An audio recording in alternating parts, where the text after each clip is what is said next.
Hey everyone, welcome to Tent Talk, the Farmers Market podcast. This podcast is all about farmers markets. Whether you're a farmers market manager or a small farmer, food maker, or artisan selling at farmers markets, you have found just the right podcast. I'm Kat Fields-White. And I'm Bridget Myers. We're longtime farmers market managers, educators, and consultants. Get ready to catch up on all things farmers market pros with us.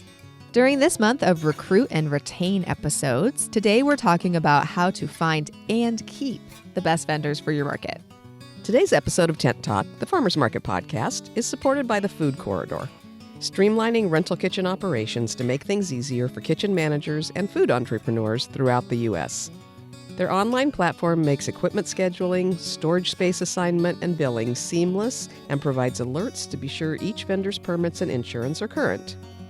If you offer or coordinate rental kitchen space, or if adding an incubator kitchen is part of your market strategic plan, I'd love to do that. The Food Corridor can help. Farmers markets and shared kitchens incubate small business success.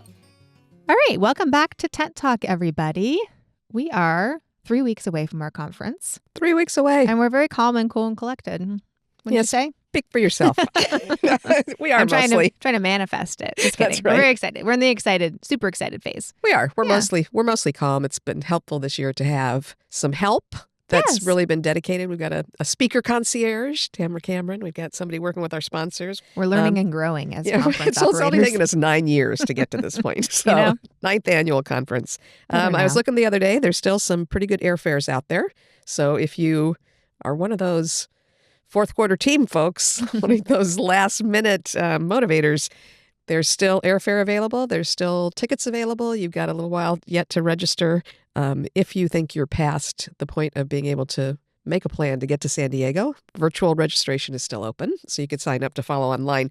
That will not be all the sessions this year, but it'll be most of the sessions. Yep. So you'll still have, you'll be able to follow that online and also have access to the recordings of most of the sessions. We've got some breakout workshops this year that won't be recorded, but most of the conference will still be available to you later on recordings if you don't get to all of it, but we'd love to see you in San Diego. It's cool to watch the sessions online, and you do get to know the other people on your virtual conference team, but there's really nothing like coming to the conference in person and actually meeting people who understand just how weird our job is. Yes. We all get to have those hugs at the end of the conference. That's right. Oh, it's so comforting to Make camp buddies. yes, talk to somebody in person that understands. That's right. It's a weird job. So hopefully you'll join us in one way or another in 3 weeks. That's right. Let's do it. So today on Tent Talk, we are talking about recruiting and retaining vendors. Right. So we talked last week about farmers. Yep. So today, let's chat more about your non-farm vendors. Yep. And a lot of this overlaps, of course. But I think, going out and finding farmers is kind of a different, you're going to go different places to find these Right. folks. So today we're going to discuss how to determine what types of vendors you want to find and keep. Yeah, so you kind of start with your mission. What are you providing for your community? Yep. So some of the markets that we've started and operate, very much grocery store in the street. They don't have good access to fresh food in that neighborhood. That is the mission, and that is always going to inform who we take as vendors. So given the choice between a crafter and a grocery product, or a particular grocery product and or a farm, we're always going to lean to the grocery side, to the farm side. But some neighborhoods aren't exactly like that. Some neighborhoods, they've got a bunch of grocery stores.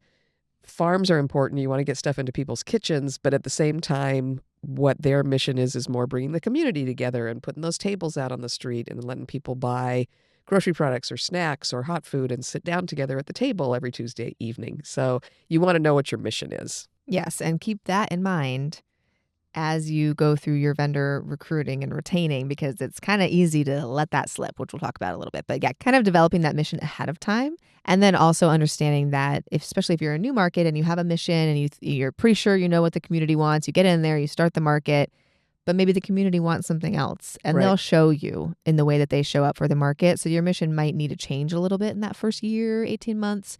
So that's fine. But then once you have kind of a solid grasp on what your community is needing from a market, you stick with that so you can be consistent with your vendor recruiting and retaining. Absolutely. Yep. I will say that I think you've got a little bit of responsibility to balance what the community wants and what the community needs. Correct. So I will say deep fried Twinkies and kettle corn on every corner.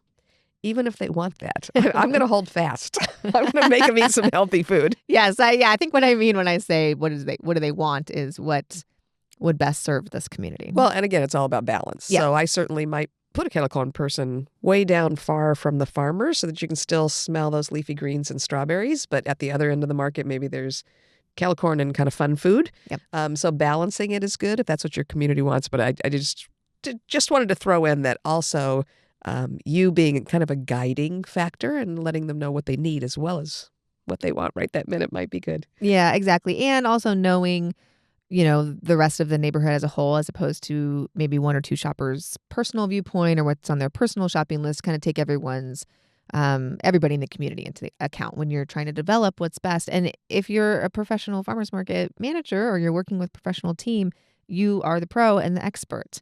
And so come in with that confidence, know what you want, know what you want to provide for the community, and then execute that by sticking to that mission. Right. Point well taken, and that may take some time. Yep. You need to have a little time and a little input to figure that out.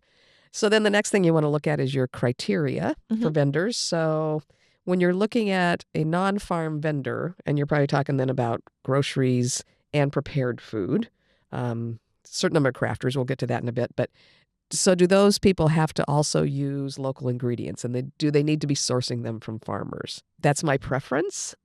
I've certainly seen both ways. There's a lot of people that just cannot make that a priority based on what their farm accessibility is. Both of those things are good. We're not saying what you have to do. We're saying know what you're doing. Make those decisions. Yep, exactly. And I mean, as a market manager, it is really up to you to be curating your market. So are you targeting a certain type of vendor who is making everything by hand? Are they the maker of the product that's being sold? Are they making the food product that they're selling? Or are they reselling? Are they curating their own booth full of either clothing or some other non-food product or grocery items or other foods that they're selling, but they're not making them? They're buying them from someone else and selling them. So what is your criteria around that? Yeah, and you should have that already set before you go out looking for people. So are you okay with somebody bringing in all different kinds of nut butters from various people that make it? Within that description, do all of those have to be local? I think we've seen a kombucha vendor that actually aggregates a whole bunch of different kombucha makers in the area and brings them in. Yeah. They are still all local. Yeah. But he is reselling because he's not making each of those items. So you just need to decide those things before you go out. Again, no wrong answer, but you want to know what your answers are before you start going out and talking to people. Yeah, because folks are going to ask you. The vendors are going to want to know what is your criteria, even though they don't say that specifically. If they apply, you're going to answer in a certain way that needs to really follow your own criteria. And also, it's not an all or nothing. Sure. I'd say at my market, I have, in general, like 90% makers. Either you have to grow it or make it yourself. But also I have folks that curate French cheese or, I have a really great clothing vendor, and she doesn't make any of the clothing. She's not designing it, but she's just very good at selecting pieces and has a very nice booth full of, clothing and accessories, but she's picking them out and kind of curating her clothing booth. So there is that. I would say most markets in America at this point have a coffee vendor because heavens knows we need that in the mornings. And most of those folks do not have anybody growing coffee in their area. Exactly. So they are reselling, but they are, curating their booth with their branding and the way that they're selling it and packaging it and things like that, the drinks that they're making. So it doesn't have to be, we don't do any resale, because that will really limit you if you don't want to be very limited or have kind of a single track for your market. You can have a little bit of give and take. But usually I tell people, I'll say, no, I'm not allowing any other resale into the market. And vendors will say, well, you have these people that are reselling. And it's like, yeah, I've hit my cap on that. Yeah, you can have a matrix where you assign a percentage of spaces to various criteria and then stick to that. Yeah. Exactly. So kind of think of that ahead of time. Again, especially if you're a newer market, that might kind of ebb and flow and change as you build your market or as you grow. But having that kind of base of what do you want this market to be? What do you envision this market as? Right. And kind of sticking to those ratios. We get questions sometimes about whether to take franchises. And again, one more time, no right answer. Yeah. But there's a lot of different answers, and you want to settle that in your head before you go out there. I mean, a lot of times those franchise owners are certainly small local businesses. to some extent or another, they may be making what they sell, and that's kind of what we look at a lot of times is some franchises are sending out ingredients and mixes and things that they put together from some national location that could be all the way across the country. Not so inclined to those, but other franchises, what you're buying is the brand name and the logo style and packaging and maybe recipes, but you're still possibly using local ingredients to make those recipes. We might consider something like that. So you just need to get the criteria down before you go looking for vendors. Exactly. And those folks too, it's like, well, is the goal of your market to support people in your community owning their own businesses and supporting themselves? And so whatever they're making or providing or selling, that's your goal, is to help. Oh, these are our neighbors that have these booths and they are providing something. If that's your goal, then maybe it is a franchise or it is a resale situation. And then that person is making the money from the profit from those sales, and it's helping support them and their families. Right. So that could be your mission as well. So that works for some markets. Yeah, there's all different kinds of ways to create a market criteria. The key is just to know it before you go out recruiting vendors. For sure. Yes, because you don't. Yeah. And then the other thing that you're keeping in mind, of course, is balance. Mm-hmm. So when you're looking for new vendors, when you're processing applications, when you're recruiting, you've got a finite amount of space. Who can you accept? So where do you have space in a particular category? Are you going out to recruit and targeting for unrepresented categories? Are you targeting unrepresented populations that are supplying these things? Are you trying to answer shopper requests? That could be a good one. Yeah, I have a lot. I mean, yes, that's usually where I start is if I get a lot of shopper requests saying, hey, I wish you had this, or if we have a vendor that's been with us for a long time and maybe left and they were providing a very niche product to the shoppers. If anyone in San Diego has a vegan cheese business, please call me. It's the only vendor I will wedge in. But yeah, so maybe you've had a vendor that's left and kind of left a void in the market and your shoppers really like appreciated that product being offered at your market. So that's what you're recruiting for. Or they've been traveling and they've gone to another market and they come home and say, hey, you know what? I went to 3 markets that all had like amazing mustard. I knew you were going to say mustard. So for instance, mustard. Mustard, for instance. So maybe you want to be out really looking for a mustard vendor. That's or right. encouraging somebody that makes a different kind of sauce to learn to make mustard. That's right. That's right. Or encouraging your mustard vendor that comes every Wednesday to please, for the love of God, come on Saturday, which one day he will. But yeah, so I mean, maybe there's something very specific you're looking for when you're going to head out for your market. Right. So kind of keeping that in mind. Okay, so you've decided what you want. You've decided what you need. You've looked at your whole balance. You know that you've got X amount of grocery spaces and you've got 2 craft spaces and you really know what you're looking for. So where do you start looking when what you're talking about is non-farm vendors? I'd say a lot of times I maybe ask my existing vendors for referrals because vendors that are in multiple markets, like, they know the scene, they know what's out there. If I don't have a lot of time to go to other markets, working my markets and then working in the office. So sometimes I get out to other markets and can look, but usually it's the vendors will either take it upon themselves to tell me about other amazing vendors that they do other markets with, or I can ask them, hey, is there anyone at any of the markets that you do that sells mustard? Right, or jams. I mean, Yeah. we asked our vendors at one of our markets last year, please, anybody that you run across that is a good vendor, obviously, and that you like and is easy to deal with, that's in one of your other markets that might have an opening for a Sunday market that sells jam. Yeah. Point them our way. Yeah. I mean, I have a good relationship with, a handful of market managers in our area too, just old friends or, folks that I know from other markets, and they'll ask me too, like, hey, I really need like a sourdough bread vendor or something very specific. Like, this is what my customers are asking for, and I just can't find a vendor like this. Do you have one that maybe is looking for another weekday market?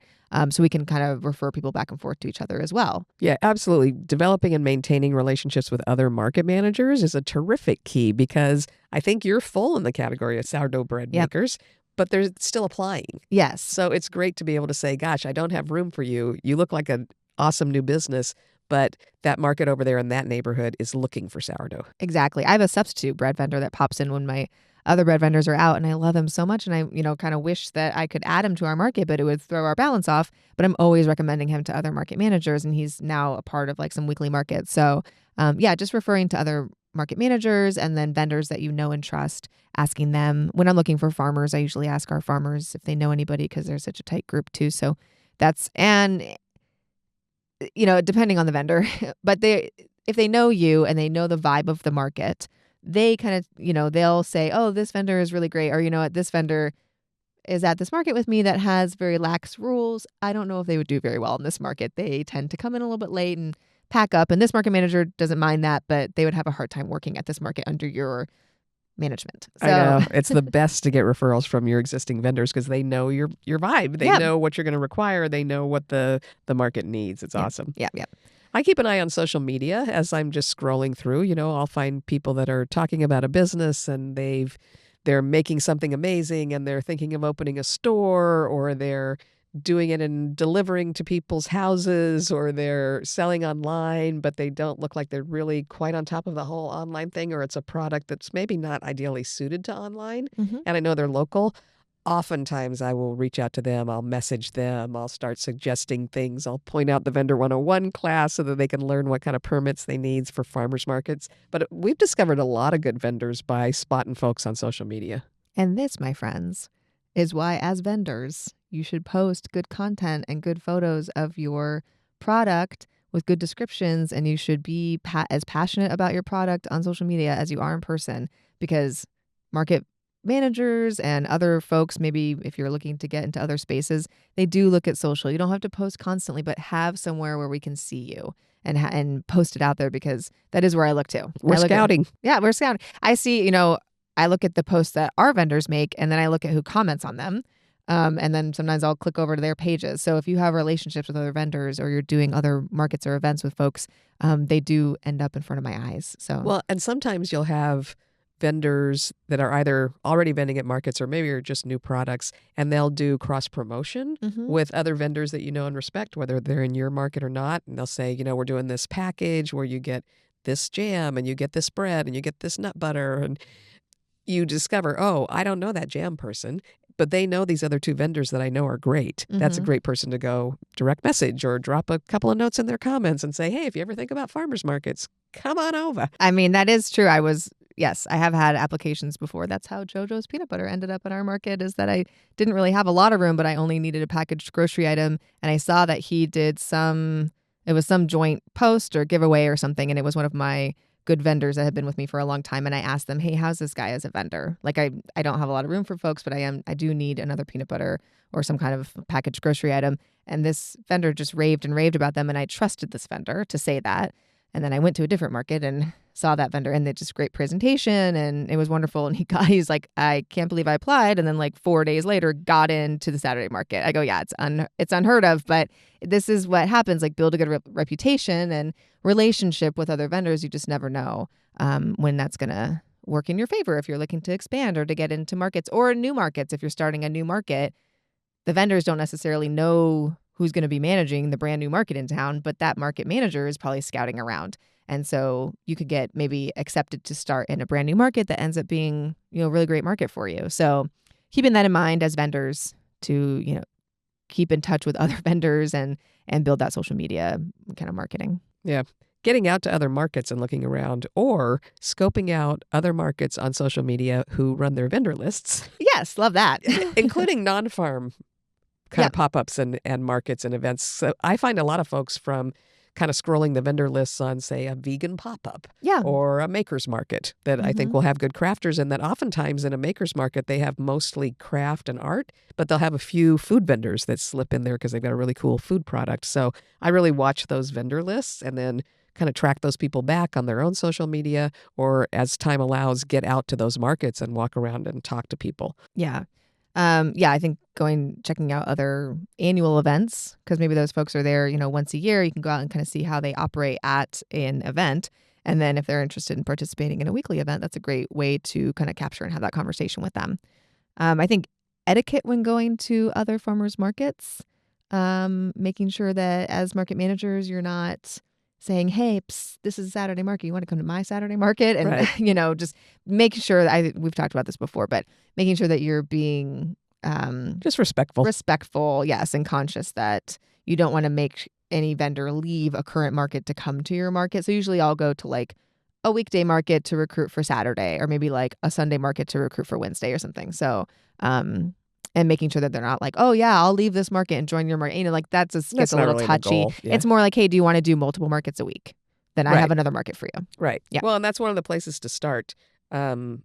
When you're approaching people, the first thing you want to do is kind of question them, Mhm. a vendor, whether you're doing it via social media or you found their email or you're talking to them in another market. You want to talk to them first about what their bandwidth is. Do they have availability to do another market? Where are they located geographically? Are they driving a long distance to get to your market, and maybe they're going to fizzle out before they really reach their stride because it's just such a long haul. So you Mhm. want to find out some more about the business before you approach them to come to your market when you're recruiting. Yes, for sure. And then conversely, you want to tell them about your market. Once you figure out that they might be a good prospect, then you want to tell them about your market. What's your location? Who shops there? What kind of demographic they have. We always encourage people to come to a market before they sign up for a market or even fill out a full application to get a feel for, is that demographic your vibe? Yeah. Are you feeling it? Are you looking around and you're seeing products that you think are too close to yours that might not be an ideal fit? Is there something you could do with your product to kind of differentiate it from who's already in that market? So we always encourage them to come out and look. But we also, when we're talking to them, will say, this is kind of who shops there. We know that we have a lot of people in this ethnic group that are looking for this specialty food, and we could really use you there. We sometimes look for fishermen that are selling whole fish versus fillets at one market or another. So we may know in one neighborhood, these folks are in little tiny places. They don't really do all that much cooking. They'll buy a fish fillet. They're not going to break down a fish. We have other markets that are in communities where the whole fish is absolutely treasured. They would never dream of buying a cryovac fillet. They want to see the whole fish. They want to see those sparkly eyes on that fish. So Mhm. knowing who your shoppers are and being able to explain that to a potential vendor is important. And then traffic level, you want to be able to tell a vendor where you are in the evolution of your market. Do you have an insanely busy market? You might be full in their category. Everybody thinks they want to be in a really busy market, but newer vendors in particular, sometimes they're better off to not be in a really, really crowded market because then they have more time to refine their systems and learn how to deal with customers one-on-one and how to do their displays and maybe change up what their offerings are. It might be better for certain vendors to start in a market that's still growing and that they want to grow with. Probably have to pay a little bit less in space fees, get a chance to really cement themselves as a founding vendor. Yeah, exactly. And kind of like, do a little trial and error before you're in front of like 20,000 people. And also, some vendors do higher sales at smaller markets because there's just less overlap. So explaining that as well. So just to kind of questioning what is it you're looking for? What would your product, what kind of environment would your product do best in? Right. Hmm. Yeah. So I think being realistic about what you can offer them in terms of, what day and time, what the demographic is, what kind of traffic you've got at that point in your evolution. Yeah, exactly. And is it a resident market where people are buying groceries week after week, but maybe they're not buying like a necklace every week because there's not a lot of tourists there or people looking for gifts? Or is the opposite true? Is it in a really busy kind of touristy, like by the seaside or like in a park where it's a lot of kind of people popping by once? So then certain products do better in those environments than others. So kind of tell a story of your market to them. Yeah, Yep. absolutely. So that's an important part, I think, when you're recruiting. One last place I think I'd mention to reach out in terms of recruiting is really check out your local rental kitchens Oh and yeah. kitchen incubators because they will also have people that are just kind of getting into the scene or people that are already really experienced in markets, but maybe don't know that your market is out there, especially if it's a newer market or haven't explored that neighborhood. Those are really good places to find people that are just on the cusp of springing into a market and being successful. So get to know your local incubator kitchen people, your local rental kitchen people, and be on the lookout for each other's prospects. So they can send you vendors that are ready to go, and you can send them people that aren't quite ready to go that need to have a kitchen established before they can get rolling. Yeah, getting to know your commercial kitchen rental folks is such a great relationship to build and has been like such a great boon for us, I think, because of that same thing. Especially even our longtime vendors, if their commercial kitchen closes, we can refer people to the kitchen managers that we know. And then I get a lot of vendors that apply and they say, oh, so and so from this kitchen said that she knows you and suggested I apply at your market. And it's like a really great product that I'm looking for. So definitely build a relationship. And even if you don't get referrals back and forth right away, one day you might get that really magic referral that you're looking for. So make those relationships happen. And like pulling from other markets, it's handy if you know your commercial kitchens and your incubator kitchens. you know that this vendor, if they're operating in that kitchen, that they're operating in an organized way and they're showing up on time and they're cleaning up after themselves because you know that person runs that kind of kitchen.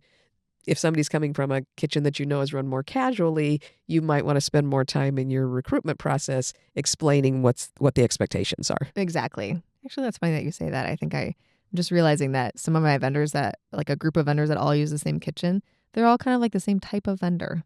Like, just like good. Like they show up on time and like they're very clean and their branding's all nice. That's funny. I think, and they all know each other from the kitchen because they all like take turns in this kitchen. So yeah, it's kind of nice. Get a little, because then you'll know what their standards are and what they've already been able to, like rules and regulations they've already been to successfully navigate. So Right. yeah, Yep.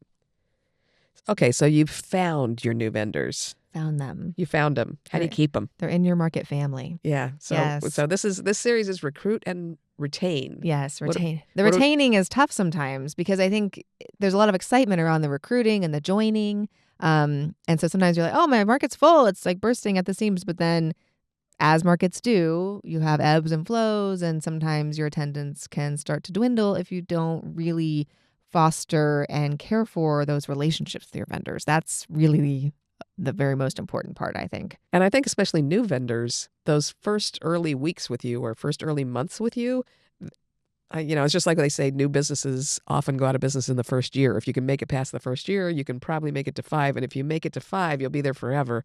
I think vendors are the same way, probably more in weeks than in years. But Yeah. those first weeks and months in a market, if they can make it through that, then they're attached and they're loyal to you and you're loyal to them. And they have shoppers that are coming on a regular basis. If they don't get that nurturing and somebody making sure that they stick to it and that they're not getting discouraged in those first few weeks, a lot of times you can lose those early vendors really quickly. Yeah, for sure. So making sure that you don't just say, oh, the job's done as soon as they're in, Right. and really continue to check in with them and, do your retaining activities. Yeah. So what are those accepting the activities? Yes. application is the beginning, not the end That's of this right. process. That's So right. I think having a really organized onboarding system so they know what's expected of them, Yep. that's really important. We do a very detailed first week setup, kind of set of emails and forms and things that they know what they're going to need. They know what's expected. They know, no, you don't just show up and get to pick your spot. They know when invoicing is due.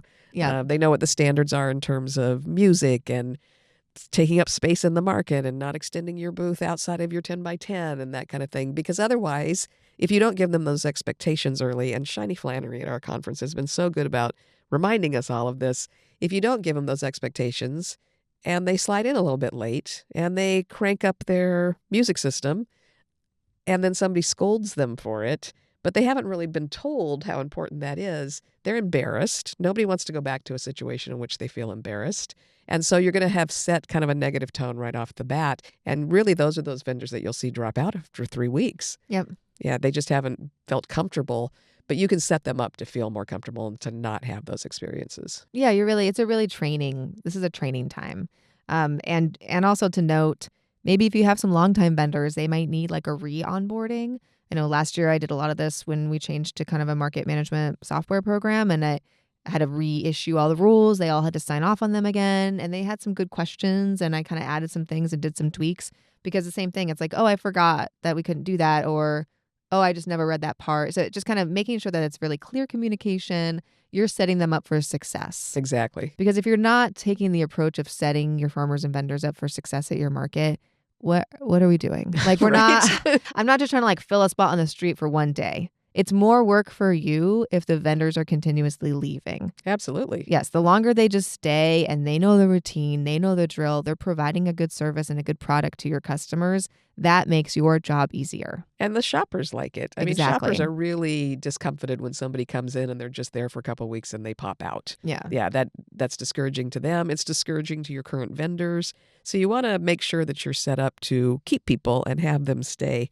We actually require a minimum commitment when they start. And I think that's really important because I think it's very easy to get discouraged, especially if it's a brand new vendor. You're not recruiting from another market, but it's somebody that's never been in markets before.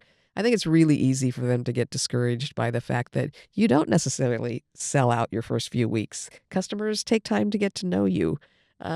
You didn't realize that you had to be there when it rained. Yeah. you aren't too sure about how to get all that stuff in your vehicle. And so Yeah. there's a lot of opportunities to be discouraged.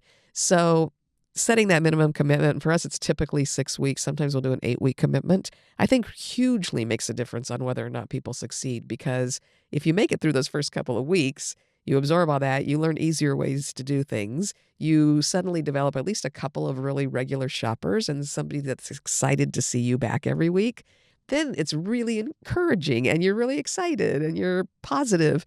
And then, so by then you get to that, 5th or 6th week and you're feeling really comfortable, and then it's great. I think if you let people pop in for 2 weeks, everybody's discouraged enough to quit at that point, but it gets better. Yeah. I mean, I think folks who haven't done markets before, they, like anybody, think that the markets just happen. You just pop in and then like, oh, I'm going to pop a table in a tent. It's going to be fun. And, it's it's a lot harder work, I think, than people realize. Even if you're in the food service industry, even if you've worked a tough job before, it's a different kind of work. And so it's easy for them to get a little overwhelmed, and just giving them a little pat on the back. I usually try to, tell my new vendors, hey, I had a customer say, I'm so glad that you guys have this, smoked salmon jerky here. I love it. It's such a unique product. I love it so much. And I tell them that I heard from a customer that they really appreciate them being at the market, and that just relaying that feedback. Or if, every time we get a Yelp review or something and it like mentions one of the newer vendors, I always make sure to send it to them and share it with them and say, hey, thank you so much for being a part of the market. You make the market look good. We're so glad you're here. And just those little comments, I think, can really encourage folks that are in that kind of frazzled stage of starting out. Right. Yeah. I think a really helpful thing that I've seen some markets do, we've never actually been particularly organized about this, but I think it's a great idea, is to set up your vendors with a mentor vendor. So an existing vendor that's already been there for a while, have them connect and say, look, this is your buddy. Yeah. you want to show them all the tips and tricks and make sure it works. What we do that accomplishes that, I think, on sort of a casual basis is I'm usually pretty particular about where I set a new vendor. Absolutely. You never want to take a brand new vendor and set them next to a vendor that is just kind of cranky in the mornings. It's not going to encourage them. I have a list of vendors that I love and adore so much. I would never put a new vendor next to them. Either they're cranky, or they're sassy, or they have like a dry sense of humor that everyone thinks is funny. But if you were to just meet them, it might be. Or those folks that are just kind of really special Eeyores. Yeah, they're they're great at the market, but they're a little like, oh, I guess this market's all right. But it's like, obviously it's fine. You've been here for 10 years. Like, you keep coming back. You have a line all day. Like, it's fine. But a new vendor might not understand that. So yeah, I think sometimes I have subspaces of my market, or spaces that I keep open, and they're next to the vendors that are like really happy to be there every day, because that's where I want to pop in sub vendors, or that's where I would want to place a new vendor, is next to someone who's just a joy. They show up on time. They can teach other vendors. I mean, this happens all the time. Even the Eeyore vendors, even those vendors, they help them out. They help the other ones out. They'll help them pop their tent, or give them tips, or, tell them where that secret parking lot is that has a good rate, or, so those folks, it just makes such a difference when you put your new vendors or anxious vendors next to those folks and kind of buddy them up. Yeah, people that are so enthusiastic and optimistic and nurturing. Yes, and ours is kind of an unofficial thing that we do, I think, behind the scenes when we're making our maps. But you could definitely like have a program at your market where you buddy them up and say, hey, you guys are going to exchange information, and they're going to do a check-in and all. Because a lot of our vendors and farmers, like, they really love that. They love that about the market. They love also nurturing the surrounding small businesses. So, that's a great way to retain those vendors and to make sure that they make it in the market. I think so too. Mm-hmm. Giving them helpful suggestions. So as you're walking through, if you notice that maybe their display needs a little bit of work and you could give them some hints, that's delicate, because nobody wants to. You've got this brilliant idea and this is amazing and you've got it down, and to have somebody suggest that maybe you're doing it wrong, you don't want to go there. Yeah. You just want to say, hey, we've found that most vendors will be more successful if they have a lot of product on their table. Or, oh, you have such pretty stuff on your table. What a lot of folks find effective and appealing to customers is if you kind of do a high-low on that display. So raise some of that stuff up so that people's eyes can really pick out each of the items that you have there. So giving them display hints. Hey, I know it's a 10 by 10 tent, but when you print a 10-foot banner, your art wraps around the side because you got to hook it onto the tent somehow. Maybe think about doing a 9-foot wide banner. So there's just hints that you don't know. And as you notice things happening at the market and give people suggestions, that will make them more successful and more likely to stay. Yeah, it's not like, "Hey, your display is the worst. Let me tell you all the things that are wrong with it." No, you don't want to do You wanna that. say some kind of compliment sandwich like, "Oh, your product is so beautiful, you should really put it up on, like, a higher level so people can see it." Or, "Your sign is so great. Oh, your handwriting's lovely. You should write it bigger so people can read it without Right. magnifying glass." Yeah. So, yeah, just kinda having those Price conversations. everything, price everything, price everything. Price it, explain it. Like, I can't tell what you're selling. Like, I know what you're selling because you applied to me and I looked at everything, but when I walk by your booth, I don't know what this is. So, helping folks kind of understand that. I think you'll have vendors that come to you and say, "Hey, can you give me some tips on my display?" Or, "I'm not making very good sales at this market. I'm gonna leave," or, "What do you think I should do?" And then so kinda having that conversation with them like, "Hey, try this first and see if this works. Let's kind of figure out your display together." And most of the time, I have found that that works. Yeah, a Just a lot of little times change. that can be the difference between keeping or losing a vendor. Being really clear on communications. Mhm. So, if they show up late one time, it's their first day, they're obviously struggling to fit things in their vehicle. They haven't quite figured it out yet. That's a thing. Um, don't wait until they've been late 4 times and then say, "Hey, this isn't okay. You're in danger. You're violating a rule that's serious." The more communication, the better. The very second time, say, "Hey, just a reminder, because of traffic safety and keeping pedestrians safe, we have to put the barricades at the end of the street 30 minutes before the market opens. You will make your life easier if you get here earlier so that you don't have to walk in from the corner." Tell them why those rules exist. I mean, that's obviously something we talk about all the time, even for existing vendors and long-term vendors, but especially brand new vendors. Explaining why the rules exist. We do all these things primarily to make your sales be better. If you're open the minute the market opens, you have the opportunity to sell for that whole 4 hours. If you're just getting there as the market opens, you've missed out on, 25% of your sales opportunity. So explaining it to them, being really communicative as positively as you possibly can so that you're not just correcting, but you're encouraging. That's really important to making people stay. Yeah, for sure. Just again, building relationships with your vendors too, so you can communicate those things. And then good marketing from the market for your new vendors. You want to make sure that you're letting your shoppers know that there's a new product there, or there's a new vendor there, or there's someone new that wants to meet them and sell to them, and explaining what the product is and letting everybody know that it's there. Yeah, absolutely. Getting it out. Um, Making suggestions to those vendors for cooperative marketing and amplifying, Hmm. reminding them if they're on social media that if they post and tag your market, you will repost into your stories. So giving them those tips so that you can do cross marketing, pointing out to them that posting a lot of beautiful product on their social media but not telling anybody where they can come get it is not going to be helpful for them. Remind them to put the names of their markets and the times and the days in their bio and description on their social media so they can get there. I mean, really, the bottom line is the reason you retain vendors and people stay at markets is that they're making sales. Otherwise, no matter how much they love the market and how much fun they're having, long term, they're not going to be able to stay. They have to be making a profit. They've got to be making an income to be there. So anything that we can do to make our markets busier, I mean, that's a primary form of retaining vendors. That is the way to retain vendors is making sure that your market is bringing the shoppers that are going to buy the products that your vendors are selling so that they can stay in business and that the market makes sense for them. It comes down to dollars and cents. I have had vendors say, "You know what? I love this market so much. Like my best friend vendors are here. I love working under you, like your management style. I love this neighborhood and my spot in the market, but I'm just not making enough sales, so I have to leave this market," and they're so sad, and it is really sad, and it's just a product that's not working at the market for whatever reason, but they're not gonna stay if they're not making money, so you really have to keep that and focus for yourself and to retain those vendors. Yeah, I mean, they just can't. And that's something to remember too for our own uh, well being and peace of mind is that sometimes a vendor's leaving not because they don't like you, Yeah. not because you didn't create a beautiful market, but sometimes that product just isn't clicking with that neighborhood and they're going to go. So you don't want to take it personally. You really don't want them to stay if they're not making money. Yep. I mean, trying to lean on a vendor or guilt them out or, make them feel bad about leaving. If they've given it a fair shot, I do think that minimum commitment is important. But if they've given it a fair shot and Mhm. if they're open to suggestions, if you can very obviously see things that they're doing that if they change it a little bit, it would improve their sales. If they've tried and they've listened to suggestions, if they're showing up on time and taking advantage of all the market hours and they're still not making money, you need to let them go. Yeah. That's not somebody you want to retain. You want to open that space up for somebody that might be more successful there.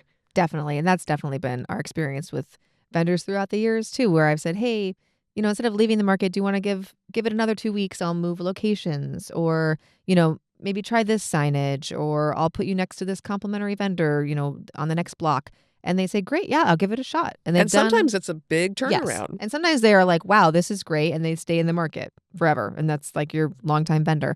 Sometimes they give it a shot and they go, you know what, Bridget, it did increase my sales a little bit, just didn't quite get me there to where it makes sense for me to stay here. I still can't do this market. And then it's like, great, I've had a conversation. They gave me 2 weeks notice and it's fine. I know Yeah, that it's they fine. feel bad. Of course, I feel bad and sad because I want them to stay, but that just happens. It's just a part of being a market manager. But having those conversations and being, open to communication with them about that, and really making sure that they understand all the things that they can do to help themselves do better in your market too. That's really important. And sometimes it's a matter of suggesting to them, sad as it is for you to lose a vendor that you've recruited and gotten up to speed and that's fit nicely into your market, but just, isn't cutting it for them financially. I Hmm. love being able to suggest maybe a different neighborhood, a different market with a different demographic that will be successful for them. And we've seen that happen. And Yes. that's always wonderful to know that you gave it a try, they gave it a try. You've got a space for a new vendor to have an opportunity, and they're happy in a different kind of environment. And I've seen that happen too when I go to other markets and I see vendors that have left my markets and they are it's like awkward for them, but I'm just like, hey, girl, like your booth looks great. Oh, this is so nice. I love this market. They get to meet my kids because I'm out there shopping with my family. And vendors have said to me, like, oh, I thought you were going to be so mad. Like, I'm so glad that you came up and said hi. Like, I missed the market. And it's like, no, I'm not mad.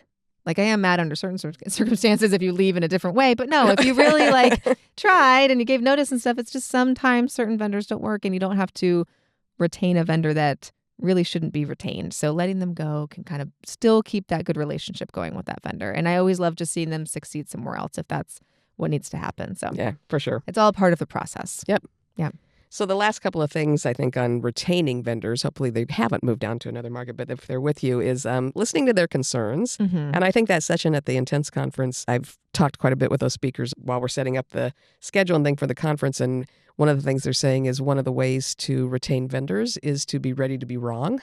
Yeah. So listening to their concerns and maybe hearing that there's something that you're doing that's making it harder for them to sell, that's important. That can help you retain people. Mm-hmm. And then making all of your vendors feel appreciated. That new vendor and all the other vendors, letting them know how happy you are that they're with you and that they're part of our market family and they're appreciated, whether it's, giving them a thank you card now and again, whether it's throwing a little vendor party and getting everybody together, whether it's, I saw somebody the other day at another market that was going by and giving gold stars to vendors that had perfect attendance or that showed up on time every day of that season, or giving them printing a banner for people that says, I've been here for a year. I'm a 1-year star vendor. Wish me a happy anniversary today. There's all kinds of little things you can do to make them feel welcome and make them feel appreciated. And those folks will stick with you forever. It makes them feel like family. And it is a family and you're with these people a lot.